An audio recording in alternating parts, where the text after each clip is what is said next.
विषयावर औचित्याचा मुद्दा उपस्थित करत आहे।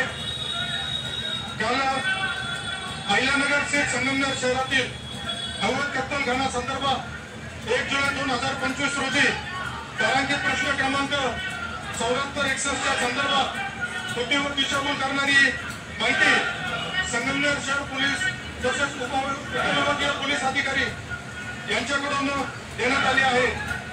कालच्या प्रश्नामध्ये मी विचारलं होतं शहरात धूम्रपान विक्री होत असल्याबाबत, तर त्याबाबत जे स्थानिक पोलिसांकडून उत्तर आलं आहे त्यामध्ये त्यांनी सांगितलं होतं का एमपीडी अंतर्गत एकावर कारवाई करण्यात आली, परंतु अशी कुठल्याही प्रकारची कारवाई झालेली नसताना सुद्धा शासनाची, मुख्यमंत्री साहेबांची, गृहमंत्र्यांची दिशाभूल करणारी माहिती स्थानिक पोलिसांकडून देण्यात आली आहे।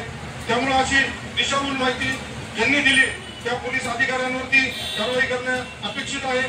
संगमनेरमध्ये मोठ्या प्रमाणात कत्तलखाने सुरू असून त्यामध्ये धातूर कारवाई करून प्रत्येक वेळेस पोलीस प्रशासन कत्तलखान्यांना पाठीशी घालण्याचा प्रकार करत असतं।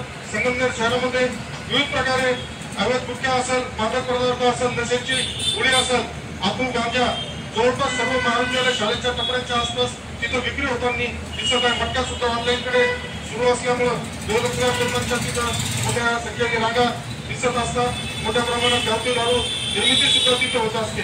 त्यामुळं मला या माध्यमातून अध्यक्ष महोदय शंका आहे का तरुण पिढी नासवण्याचं एक षडयंत्र आहे। तरी माझी आपल्याला या माध्यमातून विनंती आहे का ज्या पोलीस अधिकाऱ्यांनी चुकीची माहिती दिली आहे त्यांच्यावरती कठोर कारवाई करून त्यांचं निलंबन करावं।